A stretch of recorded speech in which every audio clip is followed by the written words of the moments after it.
ആപ്പിളിന്റെ 2024 iPad event കഴിഞ്ഞിട്ടുണ്ട്. അപ്പോൾ നമുക്ക് അതിനകത്ത് കാണാൻ പറ്റിയ കാര്യം എന്ന് വെച്ച് കഴിഞ്ഞാൽ അവരുടെ ഐപാഡ് എയർ ലൈനപ്പിനകത്തും ഐപാഡ് പ്രോ ലൈനപ്പിനകത്തും അപ്ഗ്രേഡ്സ് വന്നിട്ടുണ്ട്. പിന്നെ അതിൻ്റെ കൂടെ തന്നെ നമുക്ക് പുതിയൊരു ആപ്പിൾ പെൻസിൽ കിട്ടുന്നുണ്ട്. പിന്നെ അതിനൊക്കെ പുറമെ അവരുടെ പ്രോ ആപ്സിനകത്തും അപ്ഗ്രേഡ്സ് വരുന്നുണ്ടെന്ന് അവർ പറഞ്ഞിട്ടുമുണ്ട്. അപ്പോൾ ഇതിനകത്ത് ആദ്യം നമ്മൾ ഐപാഡ് എയർ നോക്കുവാണെങ്കിൽ, അതായത് ഐപാഡ് എയർ 6th ജനറേഷൻ എന്ന് വേണമെങ്കിൽ പറയാൻ പറ്റും. അപ്പോൾ അത് നോക്കുവാണെങ്കിൽ അതിനകത്ത് വന്നിരുന്ന ഏറ്റവും വലിയ വ്യത്യാസം എന്ന് പറയുന്നത് അതിനകത്തുള്ള പ്രൊസസ്സർ മാറിയിട്ടുണ്ട്. അതായത് ഇപ്പോൾ കിട്ടിയിരിക്കുന്ന ഐപാഡ് എയറിനകത്ത് M2 ചിപ്സെറ്റ് ആണ് ഉപയോഗിച്ചിരിക്കുന്നത്. ഇതിന് മുമ്പുള്ള വേർഷൻ എന്ന് പറയുന്നത് ഐപാഡ് എയർ 5th ജനറേഷൻ ആയിരുന്നു. അതിനകത്ത് M1 ചിപ്സെറ്റ് ആയിരുന്നു ഉപയോഗിച്ചിരുന്നത്. അപ്പോൾ അത് വലിയൊരു ചേഞ്ച് ആണെന്ന് ചോദിച്ചു കഴിഞ്ഞാൽ, നിങ്ങളൊരു ഐപാഡ് എയർ 5th ജനറേഷൻ ഉണ്ടെങ്കിൽ, അതായത് M1 ചിപ്സെറ്റ് ഉള്ള ഐപാഡ് എയർ ഉണ്ടെങ്കിൽ ഇതിലേക്ക് മാറ്റേണ്ട ആവശ്യമൊന്നുമില്ല. കാരണം എന്ന് വെച്ച് കഴിഞ്ഞാൽ M1 ചിപ്സെറ്റും M2 ചിപ്സെറ്റും തമ്മിൽ വലിയ പവർ വ്യത്യാസമൊന്നുമില്ല.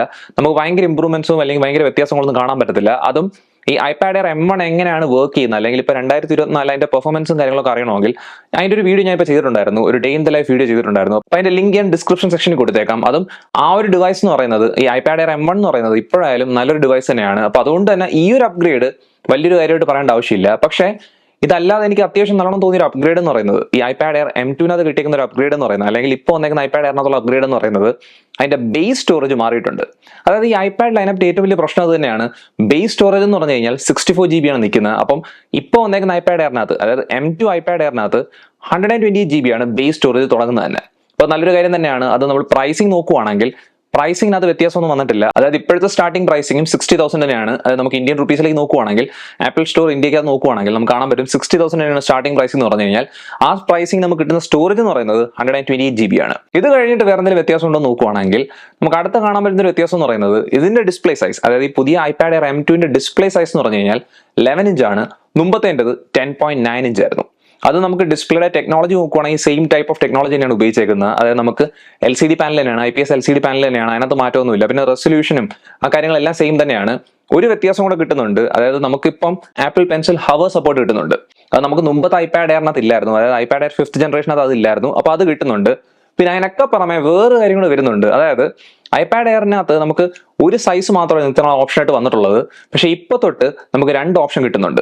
അതായത് ഐപാഡ് എയർ 11 ഇഞ്ചും ഉണ്ട്, പിന്നെ ഐപാഡ് എയർ 13 ഇഞ്ചും ഉണ്ട്. അതായത് നിങ്ങൾക്ക് ഒരു വലിയ ഡിസ്പ്ലേ ഉള്ള ഒരു ഐപാഡ് വേണമെന്ന് താല്പര്യം ഉണ്ടായിരുന്നെങ്കിൽ ഇത്രയും നാൾ വരെ നമുക്ക് ഐപാഡ് പ്രോനകത്ത് മാത്രമേ ആ ഒരു ഓപ്ഷൻ ഉള്ളായിരുന്നുള്ളൂ. പക്ഷെ ഇപ്പൊ തൊട്ട് ഐപാഡ് എയറിനകത്ത് അത് കിട്ടുന്നുണ്ട്. അത് ഇതിന്റെ പ്രൈസിങ് നോക്കുവാണെങ്കിൽ, സ്റ്റാർട്ടിംഗ് പ്രൈസിങ് നോക്കുവാണെങ്കിൽ 79,990 ആണ് പോകുന്നത്. അതായത് നമുക്ക് 80,000 എന്ന് പറയാൻ പറ്റും. അത് ഈ പ്രൈസിങ് നല്ല കൂടുതലാണ്. കാരണം എന്ന് വെച്ച് കഴിഞ്ഞാൽ ഇതിനകത്ത് നമ്മൾ കീബോർഡും ആപ്പിൾ പെൻസിലും ഒക്കെ ആഡ് ചെയ്യുവാണെങ്കിൽ ഈ പ്രൈസിംഗ് എന്ന് പറഞ്ഞു കഴിഞ്ഞാൽ നമുക്ക് മാക്ബുക്ക് എയറിനെക്കാട്ടിയൊക്കെ ഒരു കൂടിയ പ്രൈസിംഗിലേക്ക് പോകും. പക്ഷെ നിങ്ങൾക്ക് ഐപാഡ് എന്ന് പറഞ്ഞൊരു ഡിവൈസ് ആണ് മെയിൻ ഡിവൈസ് ആയിട്ട് ഉപയോഗിക്കാൻ താല്പര്യമുള്ളത്, അതും നിങ്ങൾക്ക് വലിയൊരു ഐപാഡ് തന്നെ വേണമെന്നാണെങ്കിൽ അങ്ങനെ നോക്കാൻ നേരത്ത് ഈ പ്രൈസിംഗ് എന്ന് പറയുന്നത് ഐപാഡ് പ്രോനെക്കാട്ടിയും ഒരുപാട് താന്നിരിക്കുന്ന ഒരു പ്രൈസിംഗ് ആണ്. അപ്പോൾ അതുകൊണ്ട് തന്നെ ചിലപ്പോൾ നിങ്ങൾക്ക് അത് അട്രാക്റ്റീവ് ഓപ്ഷൻ ആയിട്ട് തോന്നുമായിരിക്കും. അത് ഈ 13 ഇഞ്ച് ഐപാഡ് എയറും 11 ഇഞ്ച് ഐപാഡ് എയറും തമ്മിൽ എന്തെങ്കിലും വ്യത്യാസം ഉണ്ടോ എന്ന് നിങ്ങൾക്ക് സംശയം ഉണ്ടെങ്കിൽ ഡിസ്പ്ലേയുടെ പീക്ക് ബ്രൈറ്റ്നസിനകത്ത് ഒരു വ്യത്യാസം വരുന്നുണ്ട്. അതായത് നമുക്ക് 13 ഇഞ്ച് ഐപാഡ് എയറിനകത്ത് 600 നിറ്റ്സ് വരെയാണ് പോകുന്നത് പീക്ക് ബ്രൈറ്റ്നസ്.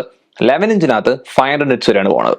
അല്ലാതെ നോക്കുവാണെങ്കിൽ ബാക്കിയുള്ള എല്ലാ കാര്യങ്ങളും ഏതാണ്ട് സെയിം തന്നെയാണ്. ഇപ്പൊ നമ്മൾ ക്യാമറ എടുക്കുവാണെങ്കിൽ തന്നെ രണ്ടിന്റെയും ക്യാമറ സിസ്റ്റം സെയിം തന്നെയാണ്. പക്ഷെ ക്യാമറയ്ക്കകത്തും ഒരു വ്യത്യാസം ഈ 2 ഐപാഡിലും കിട്ടുന്നുണ്ട്. അതായത് ഇത്രയും കാലം നമ്മുടെ ഐപാഡ് 10th ജനറേഷൻ വെച്ച് ബാക്കിയുള്ള എല്ലാ ഐപാഡിനകത്തും ക്യാമറ വന്നുകൊണ്ടിരുന്നത് ലാൻഡ്സ്കേപ്പ് വ്യൂലല്ല. അപ്പൊ ഈ വട്ടം തൊട്ട് നമുക്ക് ഐപാഡ് എയറിനകത്ത് ഈ 2 വേരിയന്റിനകത്തും ലാൻഡ്സ്കേപ്പ് ക്യാമറയെ മാറുന്നുണ്ട്. അത് ഈ ഒരു കാര്യം ഒരു മുമ്പേ ചെയ്യേണ്ട ഒരു കാര്യം തന്നെയായിരുന്നു. പക്ഷേ ക്യാമറയുടെ മെഗാ പിക്സൽ കൗണ്ടും കാര്യങ്ങളൊക്കെ നോക്കുവാണെങ്കിൽ 5th ജനറേഷൻ ഐപാഡ് എയറുമായിട്ട് വലിയ വ്യത്യാസം കാണിച്ചിട്ടില്ല. അപ്പോൾ അതുകൊണ്ട് തന്നെ ക്യാമറ ക്വാളിറ്റിക്ക് അത് വലിയ വ്യത്യാസം വരത്തില്ല. പക്ഷേ ഈ ഒരു പ്ലേസ്മെന്റിനകത്ത് മാറ്റം വന്നിട്ടുണ്ട്.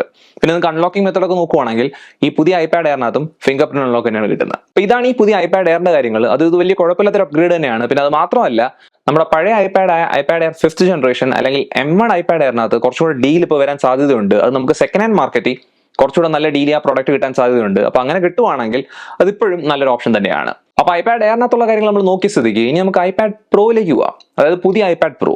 അപ്പൊ ഈ ഒരു ഐപാഡ് പ്രോനകത്തുള്ള അപ്ഡേറ്റ് ആണ് ഈ ഇവന്റിനകത്തുള്ള ഏറ്റവും വലിയ ഹൈലൈറ്റ് ആയിട്ടുള്ള കാര്യം എന്ന് പറയുന്നത്. കാരണം എന്ന് വെച്ച് കഴിഞ്ഞാൽ ഈ ഐപാഡ് പ്രോന് ഒരുപാട് വ്യത്യാസങ്ങൾ വന്നിട്ടുണ്ട്. ഡിസൈനകത്ത് മാറ്റം വന്നിട്ടുണ്ട്. പിന്നെ അത് മാത്രമല്ല, പ്രൊസസ്സർ എന്ന് പറയുന്നത് വലിയൊരു അപ്ഗ്രേഡ് ആണ് കൊടുത്തേക്കുന്നത്. പിന്നെ അതിലൂടെ തന്നെ ഡിസ്പ്ലേ ടെക്നോളജിക്ക് മാറ്റം വന്നിട്ടുണ്ട്. അതായത് മൊത്തത്തിൽ പറയുകയാണെങ്കിൽ ഏറ്റവും നല്ലോണം അപ്ഗ്രേഡ് കിട്ടിയ ഒരു വേർഷൻ എന്ന് പറയുന്നത് ഐപാഡ് പ്രോ തന്നെയാണ്. അത് ഐപാഡ് പ്രോനകത്തും 2 വേരിയൻസ് ആണ് ഉള്ളത്. ഐപാഡ് പ്രോ 11 ഇഞ്ചും ഉണ്ട്, ഐപാഡ് പ്രോ 13 ഇഞ്ചും ഉണ്ട്. അത് ഇതിനകത്ത് വന്നേക്കുന്ന മെയിൻ അപ്ഗ്രേഡിനകത്ത് ഒന്നെന്ന് പറയുന്നത് പ്രൊസസ്സർ വ്യത്യാസമാണ്. അതായത് ഈ ഐപാഡ് പ്രോനകത്ത് ഉപയോഗിച്ചിരിക്കുന്നത് M4 ചിപ്സെറ്റ് ആണ്. മുമ്പത്തെ ഐപാഡ് പ്രോ നോക്കുവാണെങ്കിൽ അതിനകത്ത് M2 ആയിരുന്നു. അപ്പൊ അതുകൊണ്ട് തന്നെ നമുക്കൊരു കാര്യം മനസ്സിലാവുന്ന വെച്ച് കഴിഞ്ഞാൽ M2ൽ നിന്ന് ഡയറക്ട്ലി ഒരു പോയേക്കുന്നത് M4ലേക്കാണ്. M3 ചിപ്സെറ്റ് ഉപയോഗിച്ചിട്ടില്ല. അത് ഇപ്പൊ ഇറങ്ങി ഒരു മാക്ബുക്കിനകത്തും ഈ M4 ചിപ്സെറ്റ് അല്ല ഉപയോഗിച്ചിരിക്കുന്നത്. അപ്പൊ അതുകൊണ്ട് തന്നെ ആദ്യത്തെ ഡിവൈസ് എന്ന് പറയുന്നത് M4 ചിപ്സെറ്റ് കിട്ടുന്ന ആദ്യത്തെ ഡിവൈസ് എന്ന് പറയുന്നത് ഈ ഐപാഡ് പ്രോ തന്നെയാണ്. ഇതിനകത്ത് ഈ ഒരു ചിപ്സെറ്റ് വന്നുകൊണ്ട് നമുക്ക് പെർഫോമൻസിനകത്ത് ഭയങ്കര ഇമ്പ്രൂവ്മെന്റ് ഉണ്ടെന്ന് ചോദിച്ചു കഴിഞ്ഞാൽ അങ്ങനെ കാണാൻ സാധ്യത കുറവാണ്. പക്ഷെ എന്നാലും അത്യാവശ്യം നല്ലൊരു അപ്ഗ്രേഡ് തന്നെ ആയിരിക്കും. അത് നമ്മൾ പഴയ ഒരു ഐപാഡ് പ്രോ ആയിട്ട് കമ്പയർ ചെയ്യുകയാണെങ്കിൽ ഭയങ്കര വലിയൊരു അപ്ഗ്രേഡ് ആയിട്ട് തന്നെ പറയേണ്ട ഒരു കാര്യം തന്നെയാണ്. ഇതിനെക്കാട്ടിയും എനിക്ക് ഐപാഡ് തോന്നിയൊരു കാര്യം എന്ന് പറയുന്നത് ഇതിന്റെ ഡിസ്പ്ലേ ആണ്. അതായത് ഈ വട്ടം ഒരു ഐപാഡ് പ്രോനകത്ത് OLED ഡിസ്പ്ലേ ഉപയോഗിച്ചിട്ടുണ്ട്. അതായത് OLED പാനൽ വരുന്ന ആദ്യത്തെ ഐപാഡാണ് ഇത്. അത് മാത്രമല്ല ഇതിനെ നിങ്ങൾ ശ്രദ്ധിക്കേണ്ട ഒരു കാര്യം എന്ന് വെച്ച് കഴിഞ്ഞാൽ ഇതിനകത്ത് OLED പാനലിനകത്ത് തന്നെ ഇവർ പറഞ്ഞേക്കുന്ന ഒരു ടെക്നോളജി എന്ന് പറയുന്നത് 2 OLED പാനൽ കമ്പൈൻ ചെയ്ത് ഉണ്ടാക്കുന്ന ഒരു ഡിസ്പ്ലേ ആണെന്ന് പറഞ്ഞേക്കുന്നത്. അപ്പൊ അതുകൊണ്ട് ഇതിനെ ടാൻഡം OLED എന്നാണ് വിളിച്ചേക്കുന്നത്. അത് മാത്രമല്ല അങ്ങനെ ചെയ്യുന്നതുകൊണ്ടുള്ള ഗുണമെന്ന് വെച്ച് കഴിഞ്ഞാൽ ഇതിന്റെ പീക്ക് ബ്രൈറ്റ്നസ്, ഈ ഡിസ്പ്ലേ പാനലിന്റെ പീക്ക് ബ്രൈറ്റ്നസ് നിങ്ങൾ സ്റ്റാൻഡേർഡ് കണ്ടന്റ് ആണ് കാണുന്നതെങ്കിൽ പോലും 1000 നിറ്റ്സ് വരെ പോകും. അത് നിങ്ങൾ HDR കണ്ടന്റ് ആണ് കാണുന്നതെങ്കിൽ 1600 നിറ്റ്സ് വരെയാണ് പീക്ക് ബ്രൈറ്റ്നസ് പോകാൻ പോകുന്നത്. അപ്പോൾ വലിയൊരു അപ്ഡേറ്റ് ആണ്. കാരണം എന്ന് വെച്ച് കഴിഞ്ഞാൽ നമുക്ക് ഈ ഒരു ഡിസ്പ്ലേ പാനലിങ്ങനെ വന്നേക്കുന്നതുകൊണ്ട് തന്നെ ഡിസ്പ്ലേക്കകത്ത് നല്ലൊരു വ്യത്യാസം വരുന്നുണ്ട്. പിന്നെ അത് മാത്രമല്ല 2 ഐപാഡ് പ്രോ മോഡൽസിനകത്തും OLED പാനലിനാണ് ഉപയോഗിച്ചേക്കുന്നത്. രണ്ടിനകത്തും ഒരേ ടെക്നോളജിയാണ് ഉപയോഗിച്ചേക്കുന്നത്. അപ്പൊ നിങ്ങളിപ്പോൾ 11 ഇഞ്ച് എടുത്താലും നിങ്ങൾക്ക് അതേ ഒരു ഫീച്ചർ തന്നെ കിട്ടുന്നുണ്ട്. പണ്ട് അങ്ങനെ അല്ലായിരുന്നു. 11 ഇഞ്ചും 12.9 ഇഞ്ചും തമ്മിൽ ഒരു വ്യത്യാസം ഉണ്ടായിരുന്നു. ഇപ്പൊ അത് മാറിയിട്ടുണ്ട്. രണ്ടിനകത്തും ഒരേ ടൈപ്പ് ഓഫ് ഡിസ്പ്ലേ ആണ് ഉപയോഗിച്ചേക്കുന്നത്. ഇത് വലിയൊരു അപ്ഗ്രേഡ് ആണ്. കാരണം എന്ന് വെച്ച് കഴിഞ്ഞാൽ ഡിസ്പ്ലേയുടെ ക്വാളിറ്റി മാറുന്നതുകൊണ്ട് തന്നെ ഡിസ്പ്ലേക്കകത്ത് കിട്ടുന്ന ഇംപ്രൂവ്മെന്റ്സ് ഭയങ്കരമാണ്. പിന്നെ അതിൻ്റെ തന്നെ 120Hz റിഫ്രഷ് റേറ്റ് വരുന്നുണ്ട്. പിന്നെ ചില വേരിയൻസിനകത്ത് നിങ്ങൾക്ക് നാനോ ടെക്സ്ചർ കോട്ടിംഗ് കൊടുത്തുള്ള ഡിസ്പ്ലേ ഗ്ലാസ് എടുക്കാൻ പറ്റും. അതായത് നിങ്ങൾക്ക് ഗ്ലെയർ കുറയ്ക്കണം എന്ന് ആഗ്രഹമുണ്ട്, നിങ്ങൾ പുറത്തൊക്കെ വെച്ച് ഒരുപാട് ഉപയോഗിക്കാൻ സാധ്യതയുണ്ട് ഐപാഡെങ്കിൽ, നിങ്ങൾക്ക് ആ ഒരു കോട്ടിംഗ് ഉള്ള ഒരു വേർഷൻ എടുക്കാൻ പറ്റും. അപ്പൊ അതിന്റെ പ്രൈസിങ് ചിലപ്പോൾ വ്യത്യാസമായിരിക്കും. പക്ഷെ അങ്ങനത്തെ ഒരു ഓപ്ഷൻ നമുക്ക് കിട്ടുന്നുണ്ട്. അപ്പൊ ഇതാണ് ഐപാഡ് പ്രോയുടെ ഡിസ്പ്ലേ എന്ന് പറയുന്നത്. അതായത് ഈ 2 വേരിയൻസിനകത്തും ഐപാഡ് പ്രോ 11 ഇഞ്ചിലും 13 ഇഞ്ചിനകത്തും ഡിസ്പ്ലേ അപ്ഗ്രേഡ്സ് കിട്ടുന്നുണ്ട്. ഇത് കഴിഞ്ഞിട്ട് അടുത്ത കാര്യം എന്ന് പറയുന്നത് ഡിസൈൻ ഞാൻ പറഞ്ഞായിരുന്നു. അപ്പൊ ഡിസൈനിന്റെ കാര്യം എന്ന് പറയുന്നത് ഇതിന്റെ കനം ഒരുപാട് കുറഞ്ഞിട്ടുണ്ട്. അതായത് ഐപാഡ് പ്രോ 11 ഇഞ്ചിന്റെ തിക്നെസ് എന്ന് പറയുന്നത് 5.3 മില്ലിമീറ്റേഴ്സ് ആണ്. ഐപാഡ് പ്രോ 13 ഇഞ്ചിന്റെ 5.1 mm ആണ്. അതായത് വളരെ കനം കുറഞ്ഞ ഡിവൈസ് ആണ്. ആപ്പിളിന്റെ ഏറ്റവും കനം കുറഞ്ഞ പ്രോഡക്റ്റ് ആണ് ഈ ഐപാഡ് പ്രോ 13 ഇഞ്ച് എന്ന് പറയുന്നത്. അതായത് അവരുടെ ഐപോഡ് നാനോനെ കാട്ടിയും കനം കുറഞ്ഞ ഒരു പ്രോഡക്റ്റ് ആണ് ഈ ഐപാഡ് പ്രോ 13 ഇഞ്ച് എന്ന് പറയുന്നത്. അപ്പൊ അതിനെ നിങ്ങൾ കാര്യം ശ്രദ്ധിക്കണം, ഇങ്ങനെ വരാൻ നേരത്ത് ഈ ഡിവൈസ് വളയാൻ സാധ്യതയുണ്ടോ അങ്ങനത്തെ പേടികൾ നമുക്ക് കാണും. പക്ഷേ ഇവർ പറഞ്ഞേക്കുന്ന ഒരു കാര്യം എന്ന് വെച്ച് കഴിഞ്ഞാൽ ഇതിന് മുമ്പുള്ള ഐപാഡ് പ്രോ വേർഷന്റെ ബിൽഡ് ക്വാളിറ്റി എങ്ങനെയാണോ അതേ ബിൽഡ് ക്വാളിറ്റി തന്നെയാണ് ഇതിന് കിട്ടുമെന്ന് പറഞ്ഞേക്കുന്നത്. അപ്പൊ അതുകൊണ്ട് തന്നെ ചിലപ്പോൾ വലിയ പ്രശ്നങ്ങൾ കാണത്തില്ലായിരിക്കും. പക്ഷെ അതൊക്കെ ഈ ഒരു പ്രോഡക്റ്റ് ഇറങ്ങിയതിന് ശേഷം മാത്രമേ നമുക്ക് അറിയാൻ പറ്റൂ. കാരണം ആൾക്കാർ ഉപയോഗിച്ചതിന് ശേഷം മാത്രമേ അറിയാൻ പറ്റൂ. പക്ഷെ ഇങ്ങനത്തെ ഒരു കാര്യം കൂടെ ശ്രദ്ധിക്കാൻ പറ്റും.